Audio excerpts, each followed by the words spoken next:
Hello everyone, welcome to my channel. In this channel, I'll mainly teach you for your CSIR NET chemistry exam preparation.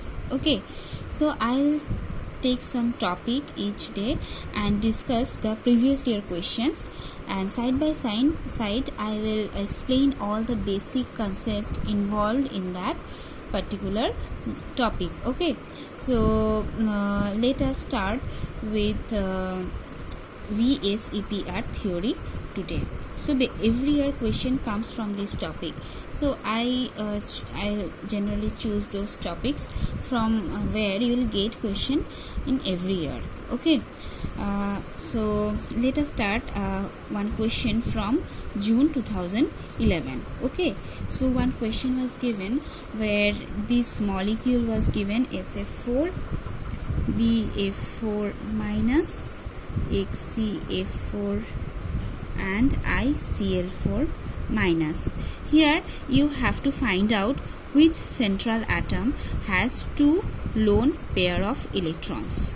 That was a question. Okay, so how do you find out a central atom? In the first thing, the least electronegative atom or the atom which is least in number is generally central atom. So here sulfur, here boron, here xenon and here iodine is the central atom.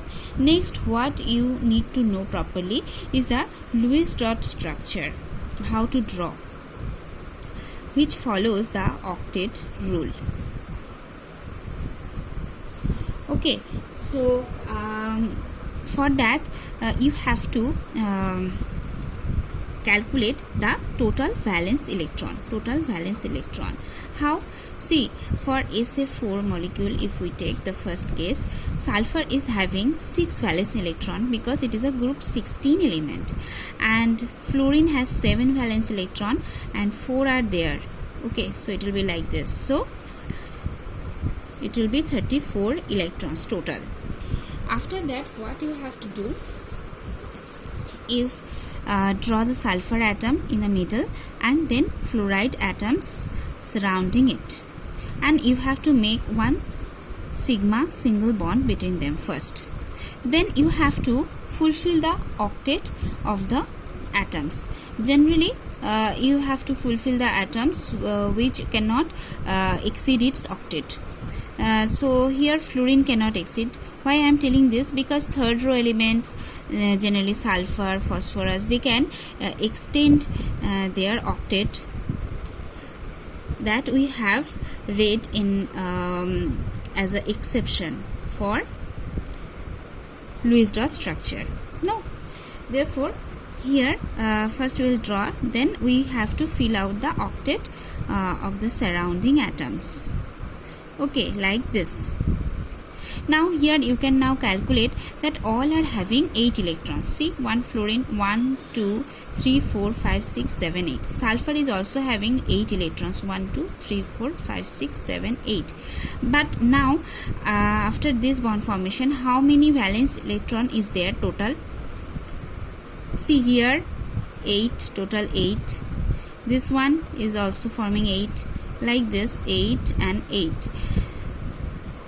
Therefore 4 into 8, so 32 valence electrons are there, but we have calculated 34 valence electrons. Therefore 2 more extra electron is there, which actually this sulfur will have that 2 more electron. Okay, because fluorine cannot have more than 8 electrons, so sulfur can extend 8 electrons.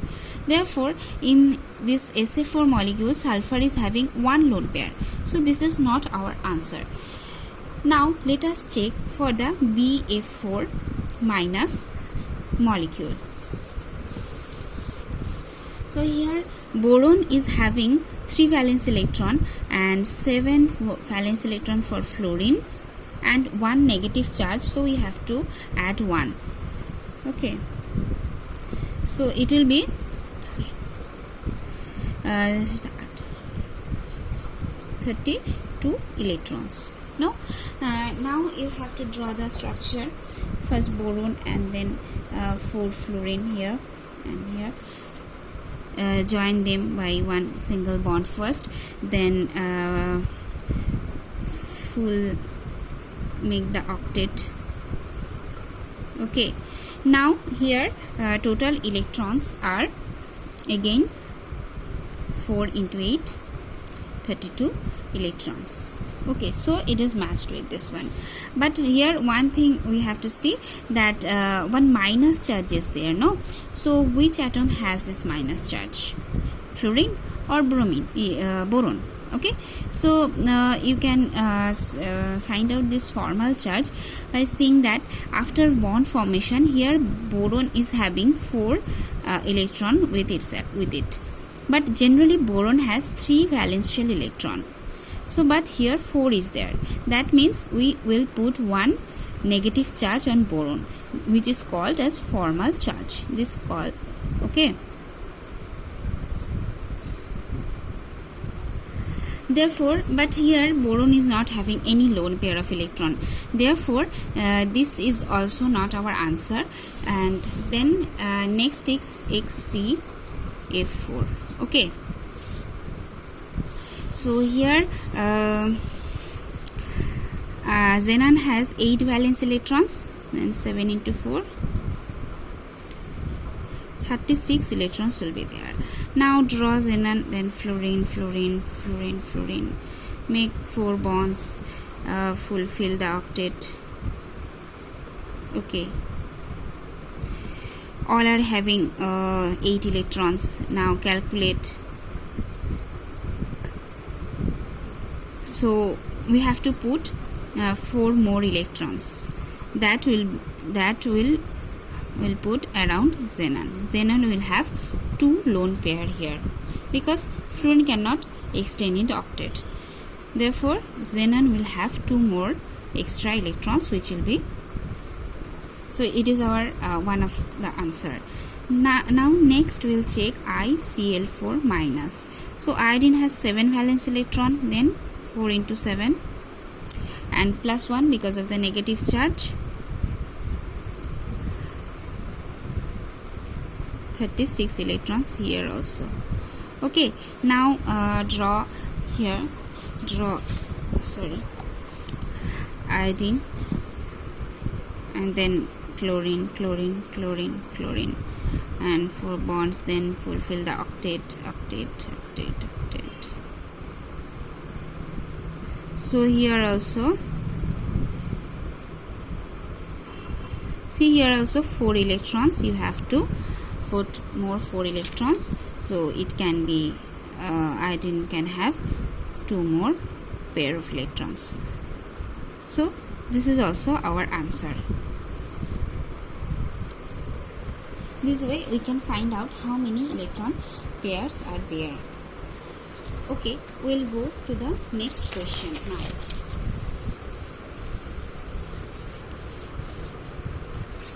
Next question is also from June 2011. Okay, so these molecules are given. So you have to tell which property of these molecules are same. Is it bond angle, bond length, or shape, or bond distance? Sorry, hybridization.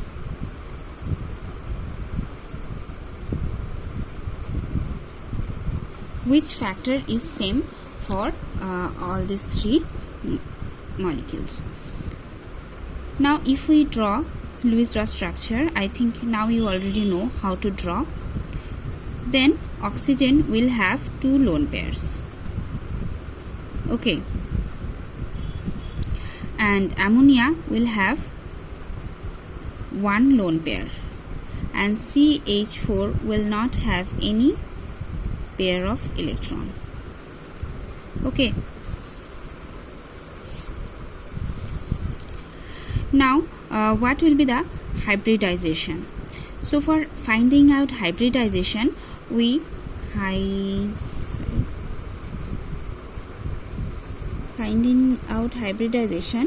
we will add lone pair of electron and sigma bonds. This will give us the number of orbital used for bonding. Here for water case, you can see 2 lone pair and 2 bond pairs, so total 4. So it will be sp3 hybrid. Okay, because 4 orbital are used for hybridization or bond formation. Therefore, it will have a tetrahedral shape according to VSEPR theory.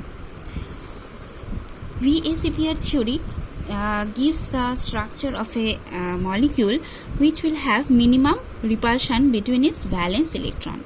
See, it is valence shell electron pair repulsion theory. That means the pair of electron, that is bond pair or lone pair of electrons. When their repulsion between them is minimum, then the molecule will be stable. So every molecule wants to be a stable molecule. Therefore, they will try to attain a structure where repulsion will be minimum. So this is the main funda of VSEPR theory. Okay. Now, what is the shape obtained for this sp3 hybridization or coordination number 4? This 4 is also the coordination number. If we calculate total lone pair and sigma bond, will also give you the coordination number. So, water is also having a tetrahedral geometry. Okay, and what in the case of ammonia? In the case of ammonia is having 1 lone pair plus 3 bond pairs, so it is also 4 coordination number, and hybridization is sp3. So it is geometry is also tetrahedral. And for CH4, 4 is a bond pair, so it is also sp3 hybridized. So hybridization is same for all the 3 molecules. Now we already got the answer of the question, because in the question it asked which is same, bond length, bond angle, shape or hybridization. So hybridization is same and geometry is also same for these 3 molecules. But I'll also explain you all the other things, why other bond length or shape or bond angle is different. Because you have to need to know these things from your VSEPR theory. So first about the bond angle, I'll discuss the bond angle.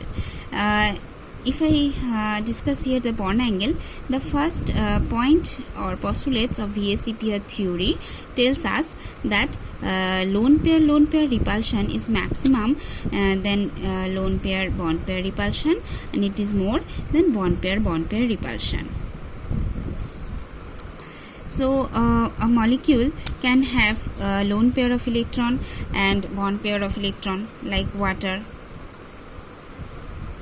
Now the thing is here, you have to check the electron density around this central atom.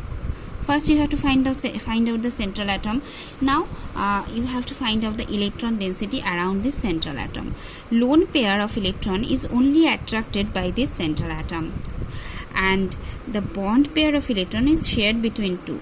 So electron density of a bond pair of electron near the central atom is less compared to a lone pair. Lone pair will occupy more space around the central atom.